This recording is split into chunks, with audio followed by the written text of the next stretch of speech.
para dar gloria y honra a nuestro Dios y Padre Celestial. Y qué bueno que sé que cada uno de ustedes guarda la actitud reverente que debemos de tener. Sabemos que estamos en nuestros hogares y tenemos ahora, ¿verdad?, que cumplir con ciertas órdenes administrativas de este gobierno, pero aún así es necesario que guardemos la reverencia al Señor, manteniendo atención a lo que Dios quiere decirnos en la noche de hoy.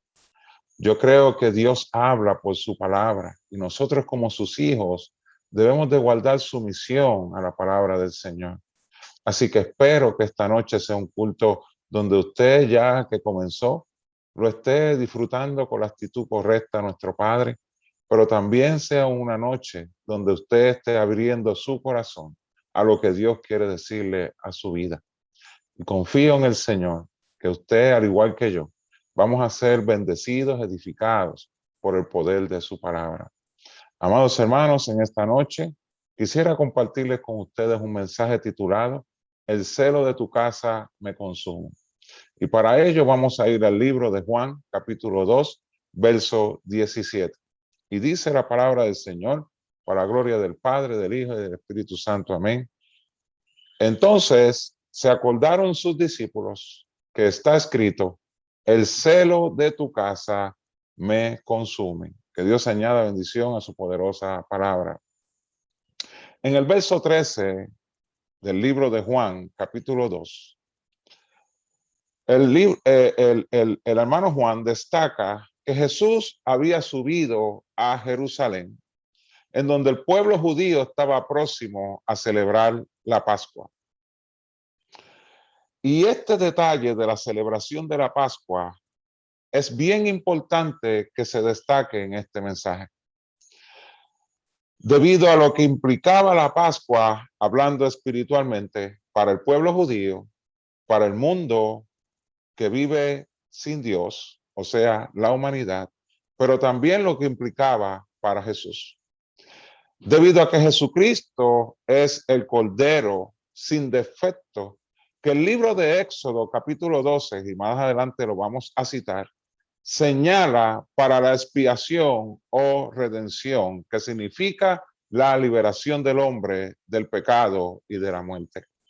Veamos lo que el apóstol Pedro describe acerca de este Cordero sin defecto y sin mancha.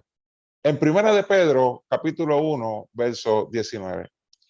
Sino con la sangre preciosa de Cristo, como de un cordero, sin mancha y sin contaminación. Cristo, amada iglesia, es la ofrenda y la justicia de Dios con respecto al pecado del hombre. Cristo se ofrece como ofrenda para sacrificarse, para derramar su sangre preciosa, para que el hombre pudiera obtener salvación. Y aquí vemos la justicia de Dios, porque ningún ser humano, por más capacidad que tenga, por más recursos económicos que pueda tener, puede entonces liberarse a sí mismo del pecado. Así que Dios le hace justicia al hombre enviando a Jesucristo para darle una oportunidad de ser redimido, o sea, de ser libre del poder del pecado y de la muerte. Este Cordero Jesucristo también fue inmolado o sacrificado para librar al hombre de la condenación y de la muerte eterna. Jesucristo significa la Pascua para el pueblo judío, el Cordero de Dios sin mancha y sin contaminación, pero también Él es la expiación por los pecados del hombre. Veamos esto en la ilustración que nos da el libro de Éxodo, capítulo 12, versos 5 al 6. El animal será sin defecto, macho de 1 año. Lo tomaréis de las ovejas o de las cabras y lo guardaréis hasta el día 14 de este mes. Y mire lo que dice el siguiente. Y lo inmolará toda la congregación del pueblo de Israel entre las 2 de la tarde.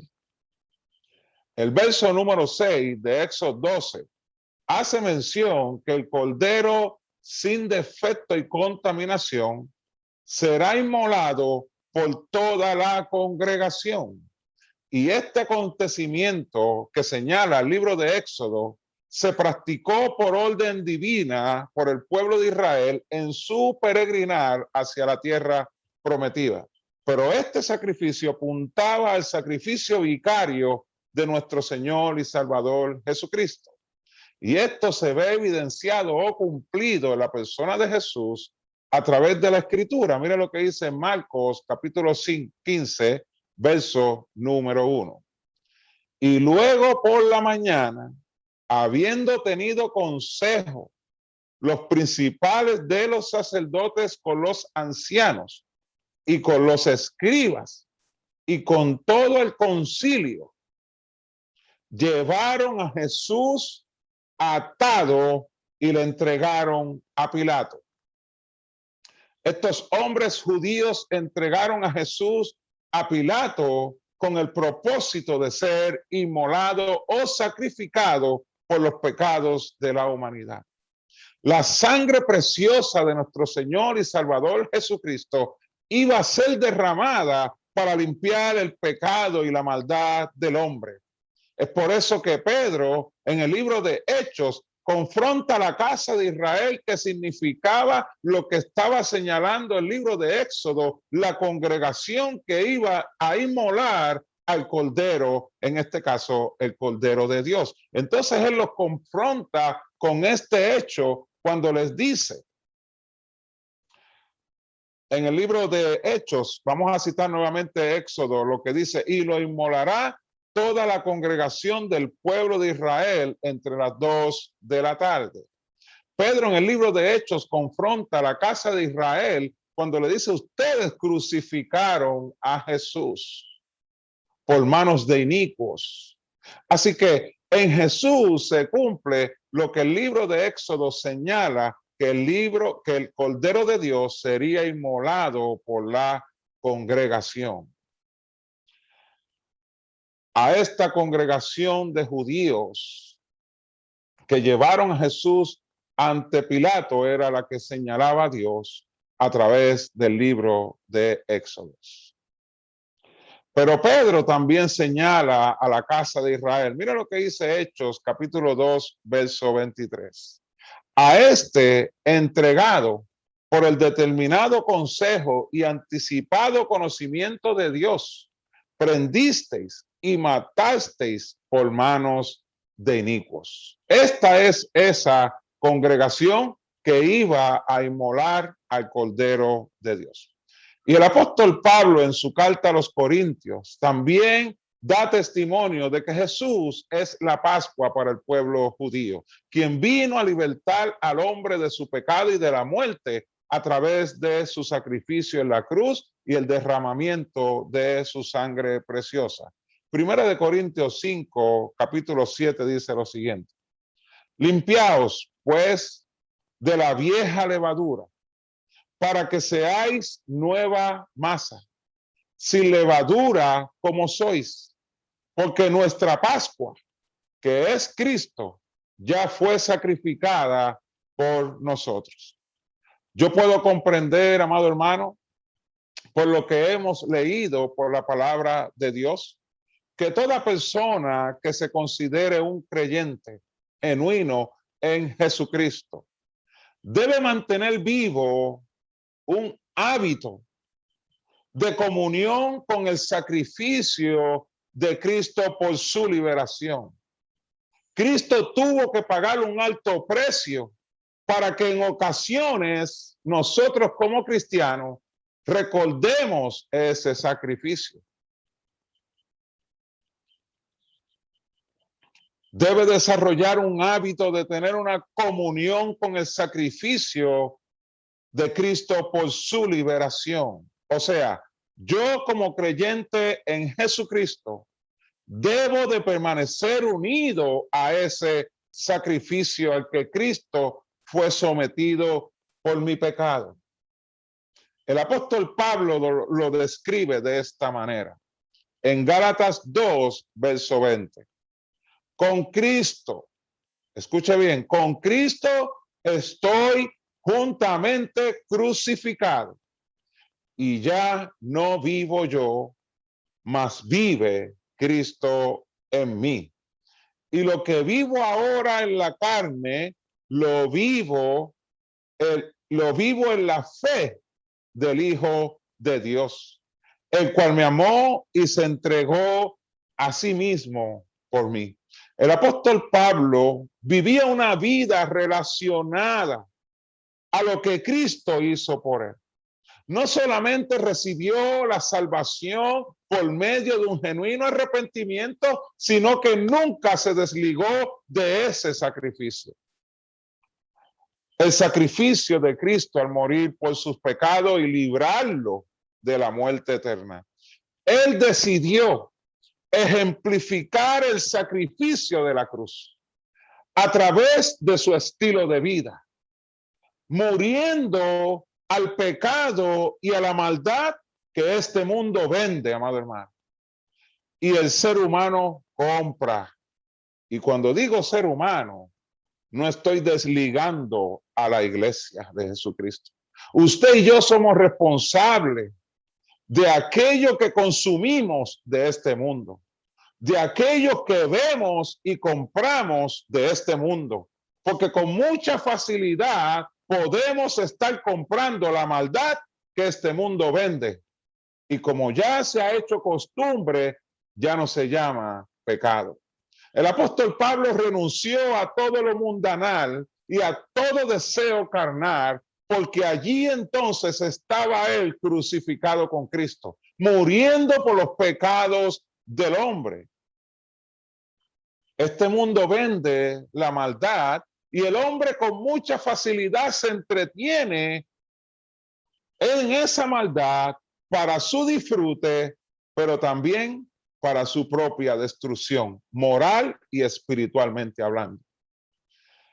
Y esta maldad y corrupción de la que el apóstol Pablo huyó y crucificó en su carne, era la que se estaba manifestando en el templo.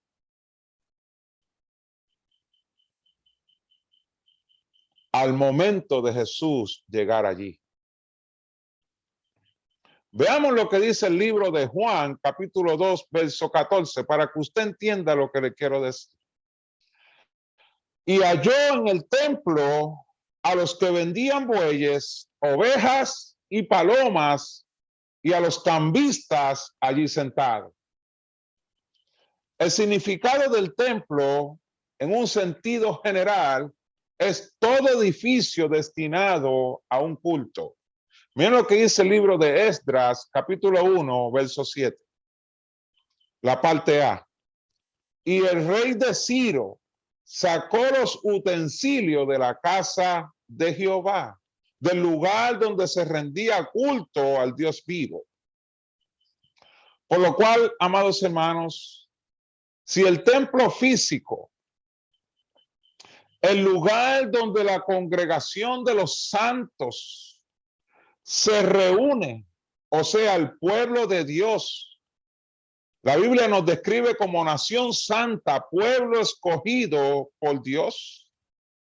Y ese pueblo que ha sido redimido por la sangre del Cordero sin mancha y sin contaminación, el Cordero de Dios, ese lugar tiene como propósito dar culto al Dios vivo. Y esto significa que es el lugar donde el creyente llega para adorar y exaltar el nombre de Dios. Ahora bien, esto también significa que la actitud del creyente dentro de ese templo debe de ser rendir adoración y exaltación al Dios vivo. Recuerde bien, el propósito de ese lugar es que los santos, los redimidos de Dios, lavados por la sangre del Cordero, lleguen allí con una actitud reverente para dar exaltación y adoración al Dios vivo. Significa un lugar donde el pueblo de Dios intercede por el perdido para que se arrepienta. Intercedemos juntos por todas las vidas que están allá afuera, viviendo sin fe y sin esperanza, para que la gracia y la misericordia de Dios que lo alcanzó a usted y me alcanzó a mí, también alcance a mi prójimo que hoy en día se encuentra sin fe y sin esperanza.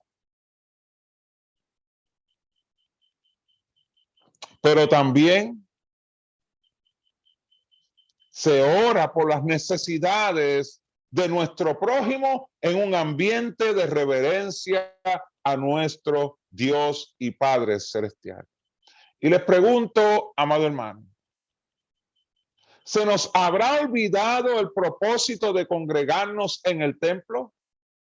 Que es uno de lugar con la actitud correcta para guardar reverencia al nombre de nuestro Dios, pero también para adorarle en espíritu y en verdad, pero también el lugar de oración donde intercedemos por los que están perdidos sin fe y sin esperanza, donde también recibimos el pan que descendió del cielo, la palabra de nuestro Señor y Salvador Jesucristo. Se nos habrá olvidado el propósito de congregarnos en el templo. Ya tenemos por costumbre entrar por los atrios de nuestro Dios sin dar gracias al Padre por darme la oportunidad de estar en su casa. Se nos habrá olvidado estar agradecido por la oportunidad que Dios me da al estar en su casa. Cuando estaba yo, antes de conocerle, perdido en mis delitos y pecados, deprimido por el sentido de soledad en que vivía, y Dios entonces escuchó mi clamor y, como dice el texto, me sacó del pozo de la desesperación. Se me habrá olvidado de dónde Dios me sacó, que ahora entro por los atrios de la casa de nuestro Padre sin considerar dónde estaba yo y dónde Él me ha puesto. Yo creo que eso es motivo de vivir agradecido cada vez que Dios me da la oportunidad de entrar en su templo. ¿Cuál es nuestra actitud, amado hermano, en la casa de Dios? ¿Es de reverencia y adoración y exaltación a Dios? Veamos nuevamente cuál fue la actitud de aquellos hombres que Jesús encontró en el templo ante la celebración del día de la Pascua. Veamos la actitud de ellos. Y halló en el templo a los que vendían bueyes, ovejas y palomas, y a los cambistas allí sentados. Miren la actitud de esta gente en el lugar que era para llegar allí, adorar al Señor, un lugar de adoración a Dios. Ellos lo habían tergiversado. Claramente estos hombres habían desviado y pervertido de manera irreverente el propósito del templo santo de nuestro Dios. Lo habían convertido en una plaza de mercado, amado hermano, deshonrando el propósito del templo con maldad y codicia. Según un comentario bíblico estudiado, estos hombres estaban vendiendo estos animales a unos precios sumamente altos, lo que demuestra la codicia de su corazón. Pero también habían establecido el lugar del templo sagrado a nuestro Dios como un lugar exclusivo para cambiar monedas de judíos que venían de Roma o de otras partes por monedas judías, facturando por ese servicio al cual ellos prestaban dentro de la casa de Dios. Obviamente, No dudo que estos hombres conocían el propósito del templo de Dios. Yo no dudo que ellos lo conocían. Es por eso, amada iglesia, que vemos en Jesús la manifestación de un celo divino por la casa de su Padre. Veamos lo que dice el libro, el capítulo 15, el verso 15 del libro de Juan, capítulo 2. Y haciendo un azote de cuerdas, echó fuera del templo a todos y a las ovejas y a los bueyes, y esparció las monedas de los cambistas y volcó las mesas. ¿Qué le pudo haber pasado a estos hombres que se desenfocaron de la adoración a Dios a la adoración personal? De la reverencia a Dios a la irreverencia. ¿Qué les pudo haber pasado? Según la actitud que estos hombres asumieron, totalmente irreverente, y el pecado que comenzaron a practicar, puedo entender, por lo que la palabra de Dios me enseña, que su corazón se desvió a lo mundanal, a seguir la codicia, y eso contaminó su corazón. La Biblia dice en 1 de Timoteo, capítulo 6, verso 10, porque raíz de todos los males es el amor al dinero, el cual codiciando algunos se extraviaron de la fe y fueron traspasados de muchos dolores. Este celo que Jesús mostró aquí no era un celo viciado basado en su propio afán, sino que era un celo santo por el honor y el respeto de él hacia su Padre. Les pregunto, amada iglesia, ¿cuántos de nosotros guardamos el mismo celo por el honor y respeto a Dios nuestro Padre, que todos debemos tener como hijos? Esto no es exclusividad de Jesús, sino que esto debe ser participación de los hijos de Dios, guardar el mismo celo por el honor y el respeto a nuestro Dios. Qué mucho ha afectado a la iglesia este mundo moderno, que poco a poco ha ido cautivando la mente del creyente hacia el irrespeto a la casa de Dios. Usted ve hoy en día que ya no son cultos a Dios en donde se puede predicar la palabra de Dios en un ambiente reverente, sino que son espectáculos lo que usted está viendo hoy en muchas iglesias. El creyente no debe permitir que este mundo lo seduzca con sus ideas, sino que debe estar anclado en la roca inconmovible de los siglos. Aunque lo llamen anticuado, hermano, usted debe seguir lo que Dios dice en su palabra y no lo que este mundo vende por más brillo que pretenda tener. Y eso es lo que como iglesia usted y yo debemos velar cada día, hermanos. Que no estemos siendo seducidos por las ideas de este mundo. Que este mundo, amado hermano, no logre seducirnos al mal.